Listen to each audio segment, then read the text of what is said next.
O tema da nossa mensagem hoje é a vida transformada de um homem. Vamos ver um exemplo, uma ilustração sobre um homem que estava passando uma situação difícil. Ali no Salmo 69, eu convido a igreja a se colocar em pé. Nós vamos ver os primeiros 3 versos. Salva-me, ó Deus. Por quê? Porque as águas me sobem até a alma. Usando um português dos nossos dias, certamente você já falou ou ouviu essa expressão: estou com as águas batendo, já está prestes a afundar e morrer. A situação desse homem aqui é terrível.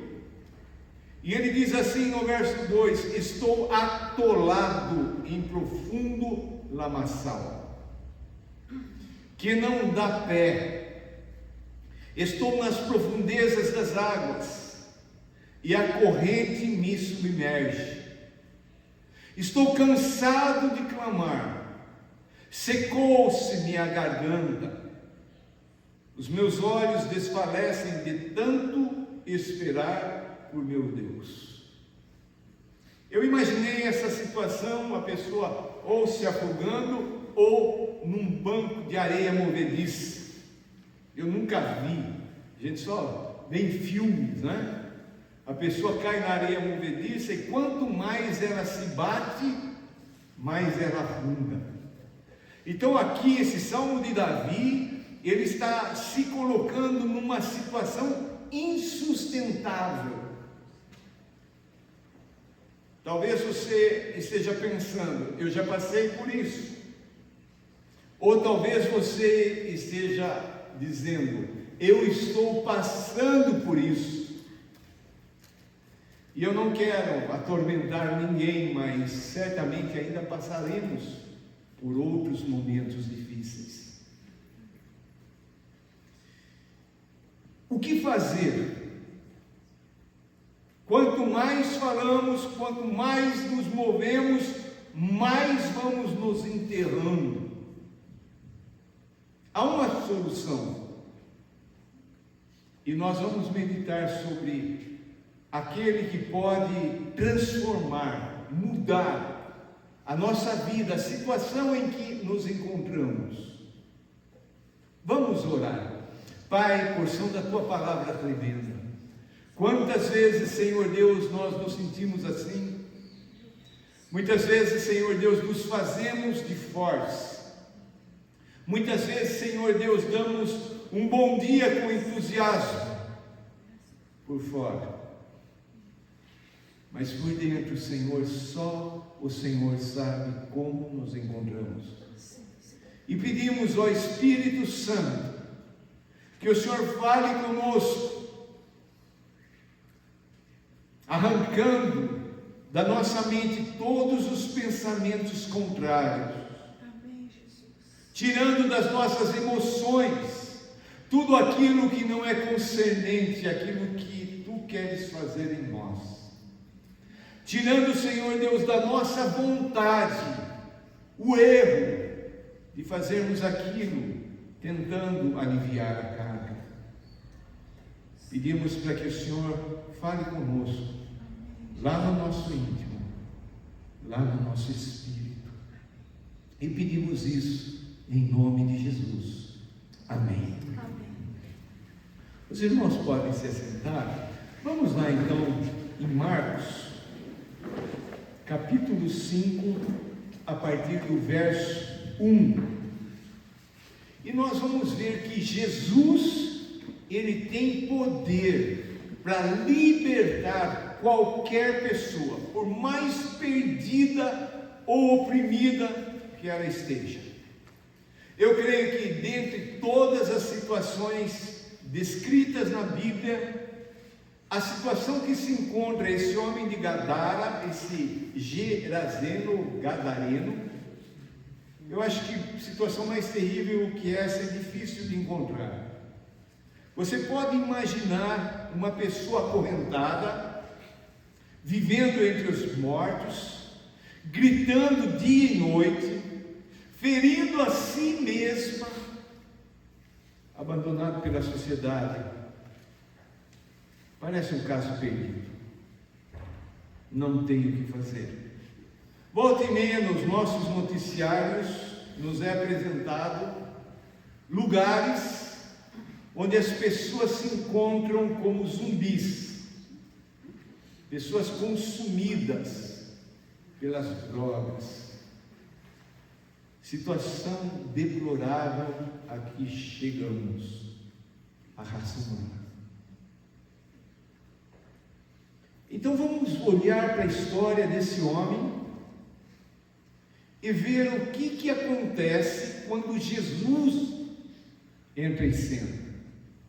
Então o primeiro ponto que nós vamos ver é um homem vivendo sem Jesus. E aqui eu coloco todo ser humano que vive sem Jesus. Independente da sua situação, daquele mais deplorável até aquele que se acha estar bem. Todo ser que vive sem Jesus, ele traz a marca do pecado. Então a primeira coisa que nós percebemos é que esse homem era dominado pelo mal. Verso 1: Entre mentes, chegaram a outra margem do mar, a terra dos Gerazenos. Vamos lembrar, que Jesus, um pouco antes, havia curado pessoas e lhe foi atribuído o poder do diabo. Então Jesus fala sobre o reino dividido, e agora Jesus sobe no barco e atravessa aquele mar que é um lago, 20 metros de comprimento e 10 metros de largura. E ele atravessa e chega à cidade de Gadara. E ali nós vamos ver uma história conhecida, mas que sempre tem algo novo para nos ensinar. Ao desembarcar, logo veio dos sepulcros alguém que vivia nos sepulcros, no cemitério. E essa pessoa vem em direção ao encontro de Jesus e traz como marca esse homem possesso de espírito imundo, sujo, demoníaco, situação deplorável. Esse homem, verso 3, vivia nos sepulcros, e nem mesmo com cadeias alguém podia prendê-lo. Imagina, acorrentavam e ele... A pessoa endemoniada, ela tem uma força que não é dela, é do diabo ou dos demônios. Eu lembro que na época que eu não conhecia Jesus, eu fui até um terreiro, eu estava procurando emprego lá na cidade de Campinas, e a entidade, a pessoa que recebia, a entidade, pediu duas coisas: uma garrafa de pinga e um charuto, e ficou ali, bebendo, e com aquele linguajar. Ele não sabia que era possessão.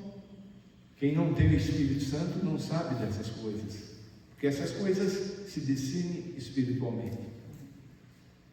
E aquele homem, uma pessoa franzina,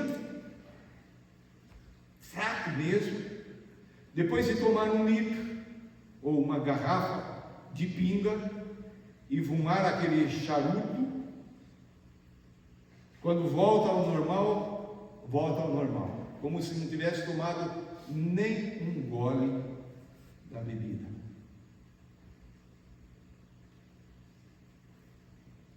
Nos nossos dias, possessão não acabou. muitas pessoas, talvez que nós conhecemos, que atribuímos uma personalidade deturpada, um mau caratismo, um temperamento descontrolado, talvez possa ser a possessão. Hoje, a possessão está sendo tratada por psicólogos, por psiquiatras. Por quê? Porque as igrejas, nós perdemos o dom de discernir os espíritos.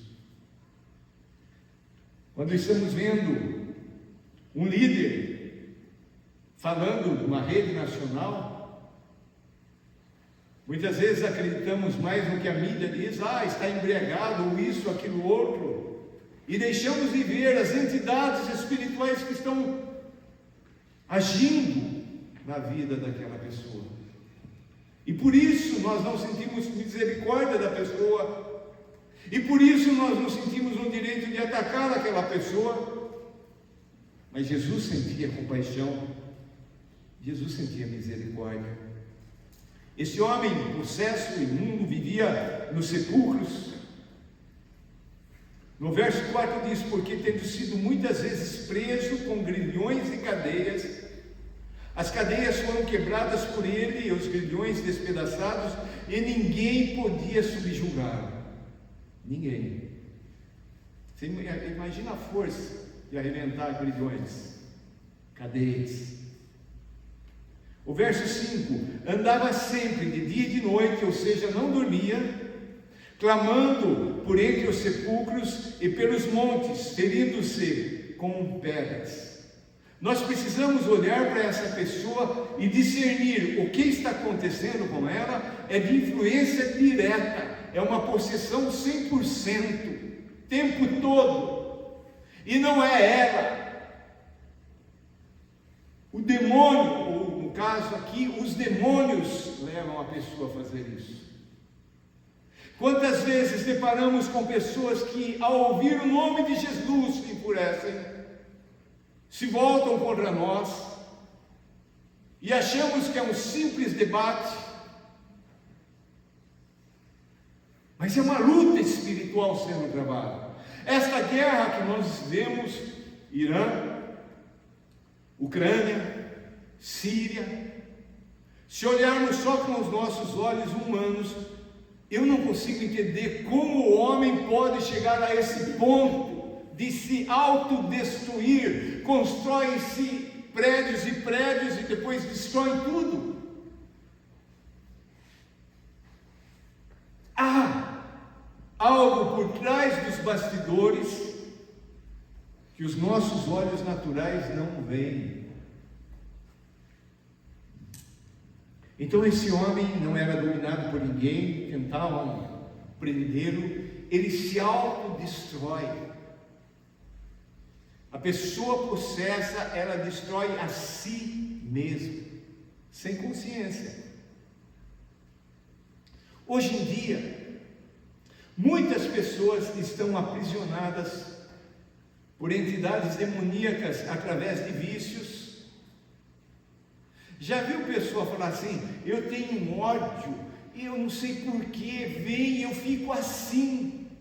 Nem a própria pessoa muitas vezes tem consciência de que há uma entidade demoníaca na vida dela.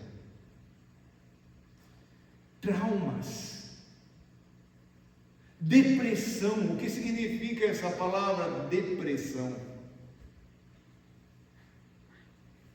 Eu uso um exemplo simples, bem banal até. Sabe aquela panela? Tem panela, panelas, e tem uma que é depressão. Fica ali borbulhando. A pessoa, ela cai naquele estado. Você acha que ela quer ficar daquele jeito? Eu não estou falando que a depressão, toda depressão é possessão, mas muitas são. Mas a atuação do espírito da depressão é maligna. Deus não fez o homem para viver dessa maneira. Então essa é a situação desse homem. Como lá Davi, que não era possessão, mas também estava cansado, estava fraco, estava deprimido. Então eu chego à conclusão que a Bíblia ela é 100% correta em tudo. E quando nós lemos na palavra de Deus que o sol ele nasce sobre o justo e sobre o injusto, eu entendo que aquilo que um ímpio passa, eu também posso passar. É lógico que um cristão verdadeiro, um crente, onde o Espírito Santo reina, ele não vai ser possesso, mas ele pode ser oprimido pelo diabo. Eu lembro certa vez uma casa de recuperação, fomos com um grupo de louvor, estávamos ali ministrando louvor, de repente na minha perna direita, algo agarrou, apertando, doendo, e eu estava cantando ali, ministrando louvor, e aquela coisa horrível, naquele momento o discernimento do Espírito Santo, é demônio, e eu bati o pé, e mesmo cantando, falei, sai em nome de Jesus, e continuei a ministrar. Aí saímos, grupo de louvor, esperando o pessoal que ia nos buscar, e eu comentei isso.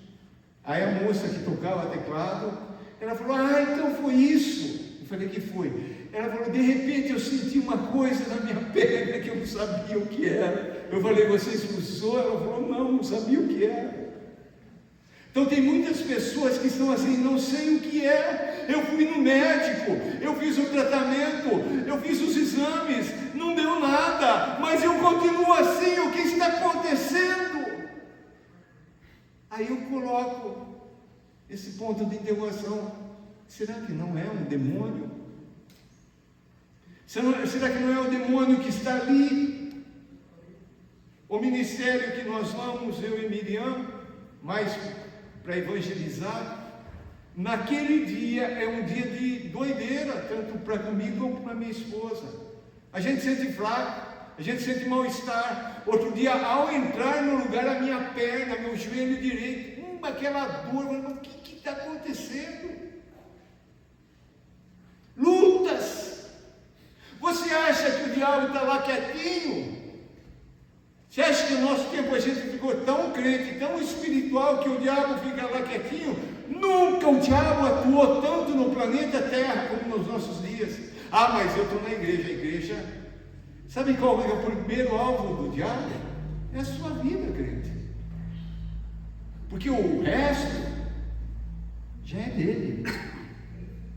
E ele quer destruir, ele quer matar, ele quer roubar. Então não vamos falar que tudo é do diabo, mas também não vamos deixar de falar que pode ser o diabo.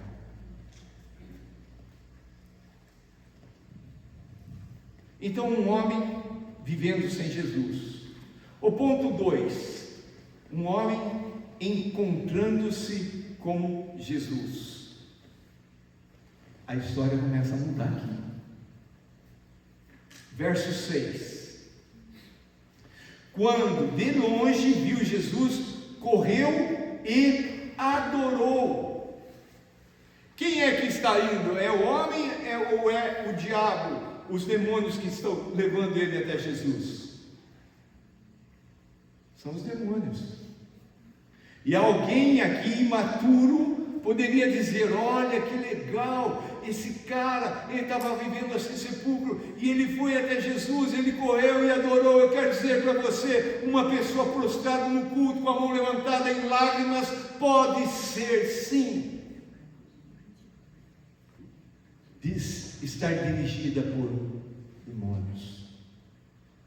Lá em Curitiba, um culto, no apelo, sem ninguém perceber, um rapaz veio, filho de uma irmã da igreja, falecida entre nós.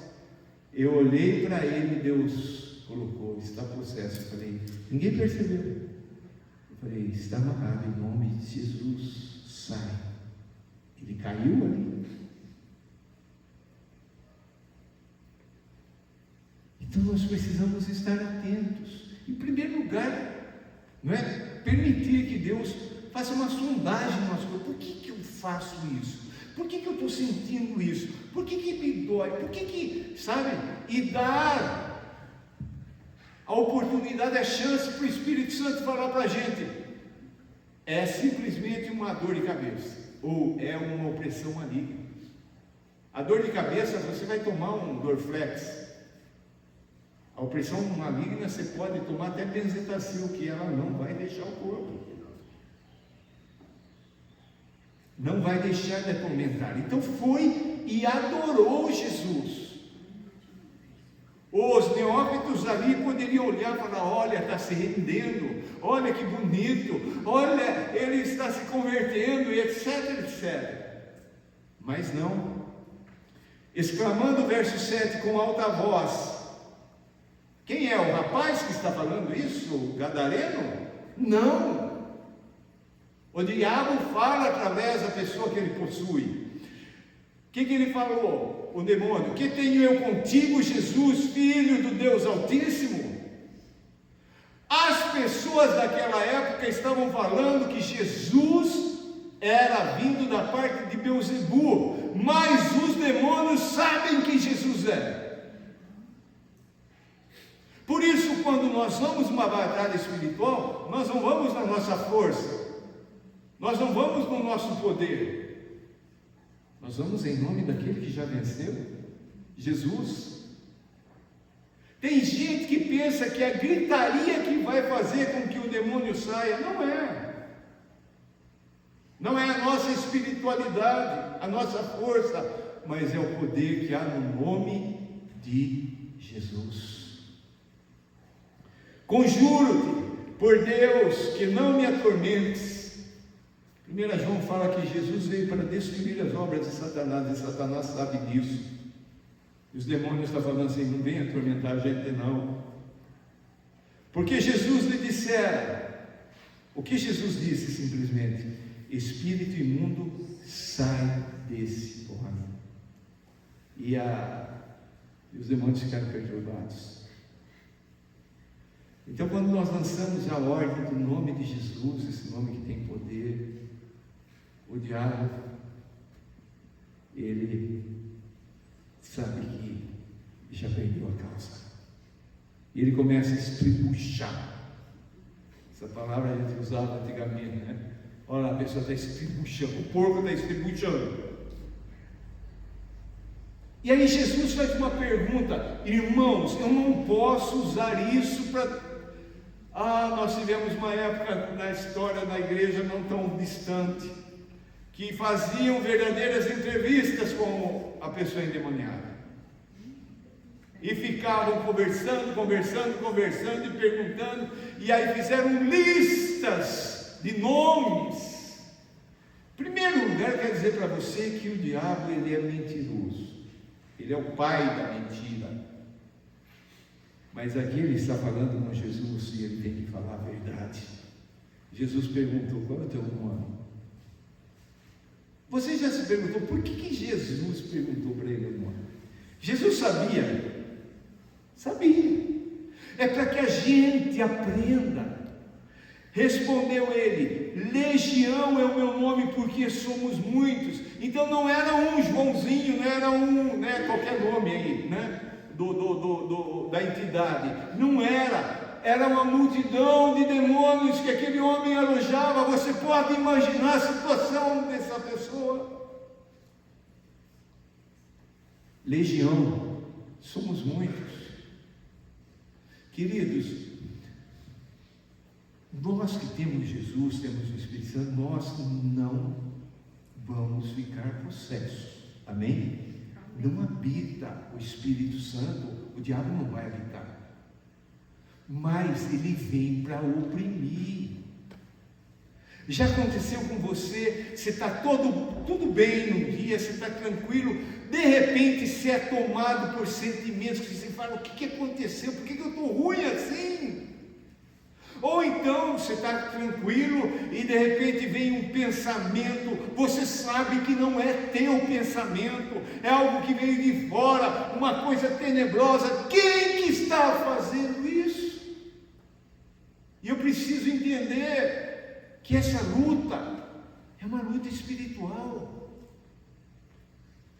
E as armas são espirituais. Então, o que eles pediram? Rogo-lhe encarecidamente que não mandasse para fora do país.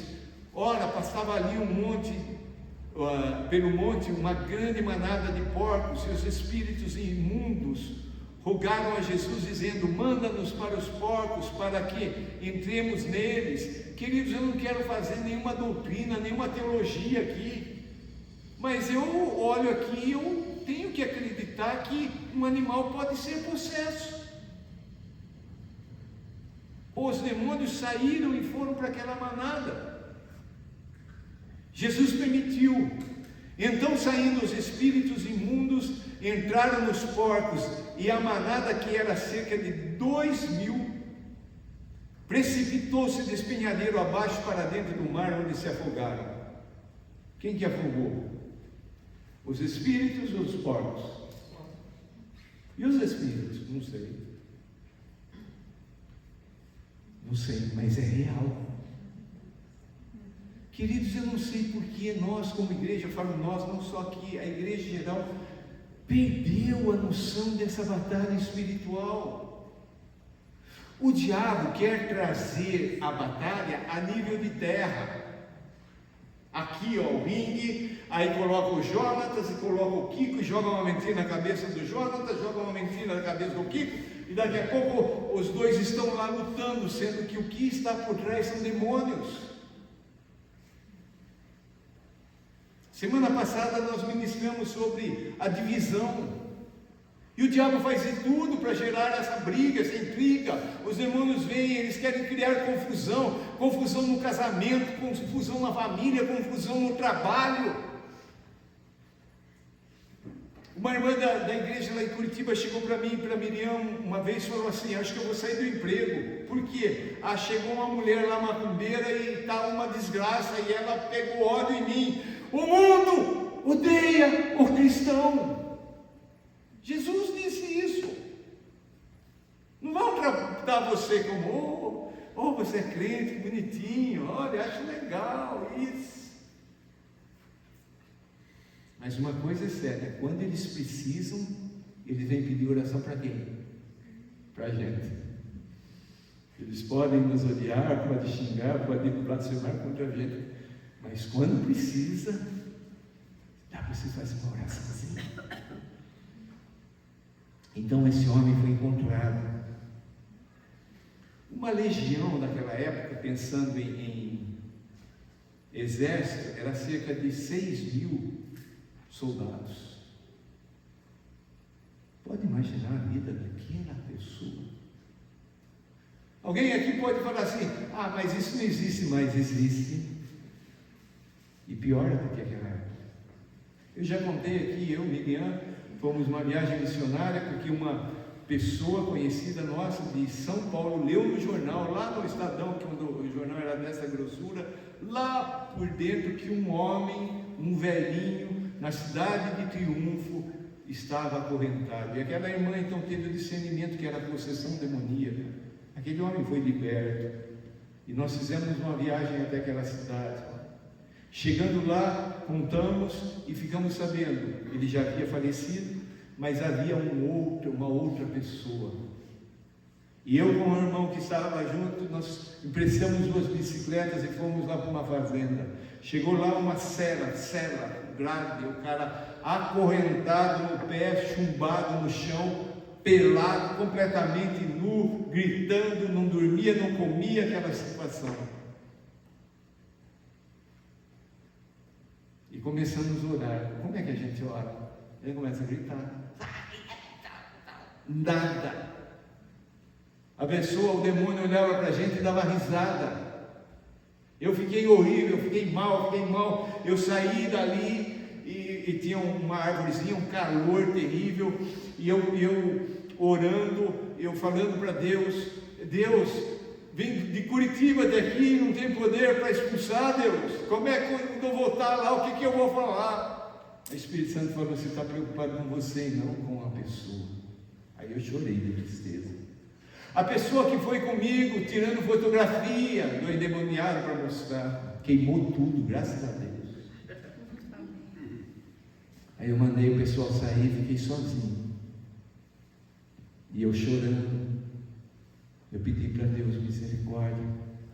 Parei de gritar e comecei a falar do amor de Jesus para com aquela pessoa. Depois fomos para casa da dona ali da fazenda, que era parente, e oramos, apresentamos Jesus, eles aceitaram Jesus, voltamos para casa. Um dia antes de sair daquele lugar, a família foi nos visitar falando que ele estava vestido, não estava mais preso, estava na casa normal. Glória a Deus. Meu Deus. Mas a gente é mesquinho, irmão. A gente não quer muitas vezes orar para a pessoa ser curada porque a pessoa está doente, é para que, olha, eu orei e a pessoa foi curada. Então existe, não é? Mas Jesus Cristo, Ele continua o mesmo. Ele tem poder, Ele tem autoridade. Ele tira qualquer pessoa da escravidão espiritual, emocional, física, financeira, seja o que for. Então, um homem que encontrou-se Jesus. O terceiro ponto, um homem transformado por Jesus. Olha o verso 15. Final do verso 14 diz: então saiu o povo para ver o que sucedera. O povo foi lá ver. O que está acontecendo? Indo ter com Jesus, viram o endemoniado, o que tivera a legião. Como é que ele está agora? Transformado. Primeiro, está sentado. Não falava ali que ele ficava andando? Estava sentado, vestido em perfeito juízo. Ele foi recuperado, ele foi transformado, ele foi liberto. E aquele povo que estava lá, qual que foi a reação deles? Ficaram com medo. Olha lá, assentado, vestido em perfeito juízo e temeram, ficaram com medo. Mas não é para ficar com medo, é para rasgar o coração e falar: eu também preciso, eu também quero Jesus. E lendo aqui, nós vamos ver que eles mandaram Jesus embora. Vai embora, não queremos prejuízo, perdemos os porcos, vale mais os porcos do que a pessoa liberta. Será que as igrejas não têm algo parecido com isso? A grandiosidade, o nome, a fama, o dinheiro, os investimentos e o ser humano.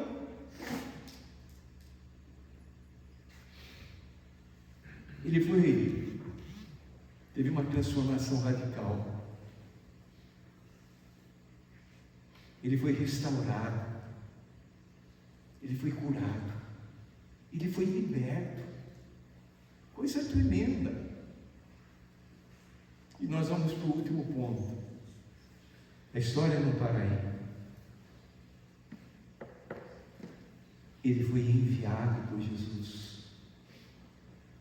Talvez a história da sua vida, da minha vida, chegou até esse ponto. Fui liberto por Jesus. Talvez você não fosse uma pessoa endemoniada, mas fosse presa por vícios. Uma pessoa sem Jesus, ela mente. Normalmente, como se fosse a coisa mais simples do mundo. A mentira faz parte do caráter da pessoa.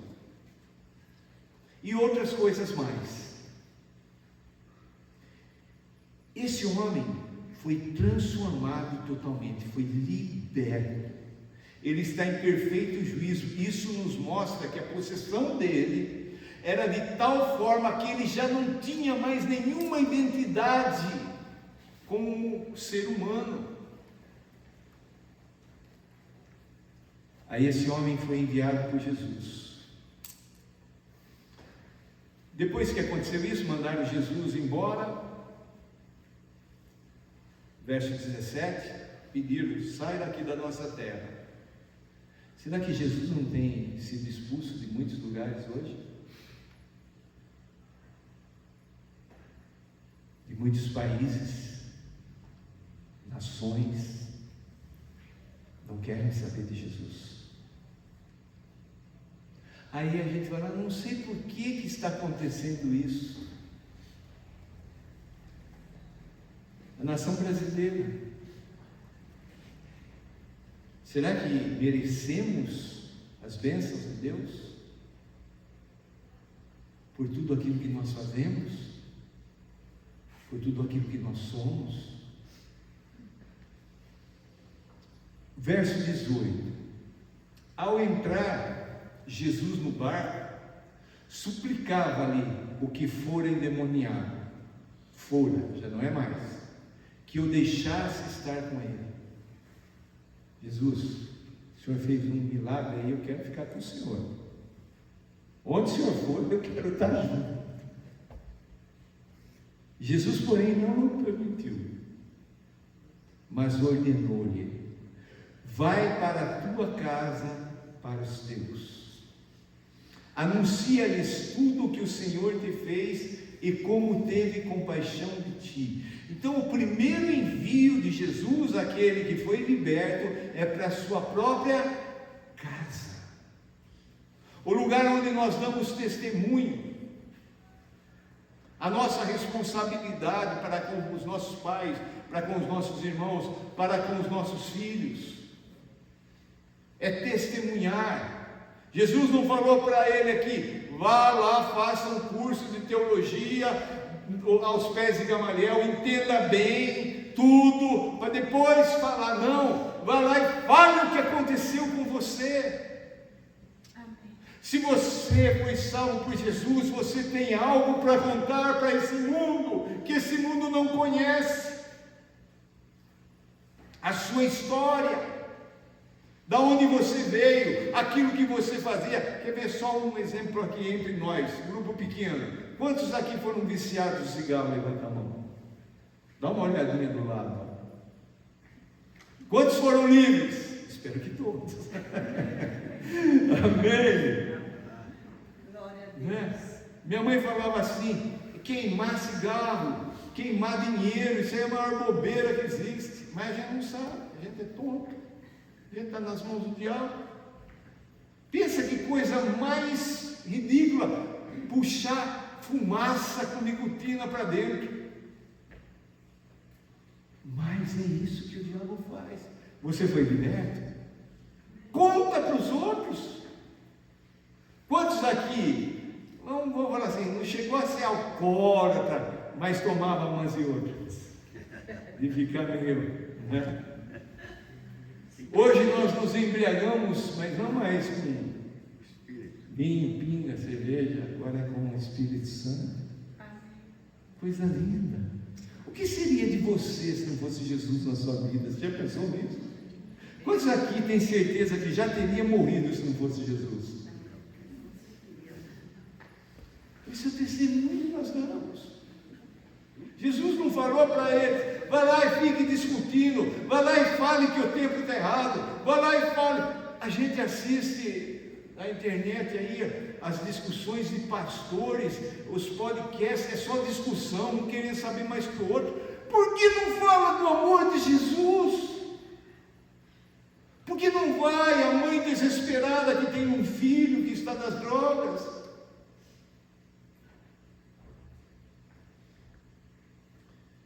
Vai lá e anuncia. E o que ele fez? Nós estamos ouvindo isso novamente, Deus falando para mim, falando para você: vai e anuncia o Evangelho. O que aquele homem fez? Verso 20: então ele foi e começou a proclamar em Decápolis tudo o que Jesus lhe fizera, e todos se admiravam. Aonde ele chegava, ele dava o testemunho dele. Queridos, Jesus saiu ali de Cafarnaum, atravessou o mar, é um lago, não é? para livrar essa pessoa. Aleluia. Nada é coincidência. Você acha que Jesus chegou lá, eu vou descansar aqui, não vai ter problema nenhum, eu vou ficar numa boa, vou dar uma pescadinha? Nada. Jesus mudou a direção, passando por uma terra de pessoas que eram contra os judeus, e os judeus tinham um nojo, não tinha comunhão, para alcançar uma mulher que ao meio-dia foi buscar água. Nada de Deus é por acaso. Amém. Hoje eu acordei, não tinha o que fazer, e etc. Eu vou lá na Manaim. Não, foi Deus que me trouxe, foi Deus que te trouxe aqui. Eu estava lá naquela rua e tal, sozinho, furou o pneu no carro, que desgraça. Irmãos, eu creio, se você está fazendo a vontade de Deus, até o pneu furado, Deus está usando para livrar você de alguma coisa. Amém. Nada do que nos acontece é por acaso. Deus nos ama, Deus nos liberta, Deus nos cura, Deus é maravilhoso. Jesus faz a mesma coisa que Ele fez, estando aqui, faz hoje e vai fazer amanhã. Vamos pedir para Deus nos dar olhos espirituais, que ao olhar talvez para aquele vizinho, talvez para aquele parente, a gente tenha um discernimento. O que está acontecendo, Deus? Como o Senhor está vendo essa pessoa? Será que é possessão? Se é. Mas é crente. Será que é uma opressão maligna que não foi discernido? Será que a gente não vai ter essa sensibilidade do Espírito Santo para notar as coisas? Muitas vezes a gente fala assim, não sei por que está acontecendo isso comigo. Ou é Deus que está fazendo, ou é o diabo que está tentando atormentar a sua vida. Mas se eu tenho discernimento espiritual, não importa o que aconteça, eu sei que todas as coisas cooperam para o bem daqueles que amam a Deus. Você ama a Deus? Então tudo coopera. Você consegue explicar a história da sua vida se não for pensando, foi Deus. Aconteceu isso, aconteceu aquilo, foi Deus.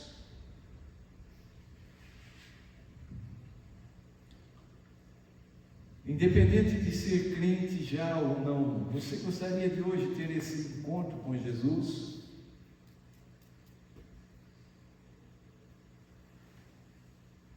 Você entendeu que Jesus não quer somente libertá-lo, mas Jesus quer dar para você uma nova direção? Me converti, mas continua a mesma coisa. Falo do mesmo jeito, penso do mesmo jeito, tenho as mesmas ações e reações. Aí eu me pergunto, será que eu me converti mesmo? Será que mudou? Quem se converte sabe que mudou. Muda, a cabeça muda, a maneira de pensar, a maneira de falar, a maneira de agir e reagir. Jesus, Ele quer morar dentro de nós. Jesus quer nos restaurar por completo. Amém. Em todas as áreas. Quero convidar você a baixar a cabeça, fechar os olhos. Situação terrível que aquele homem vivia.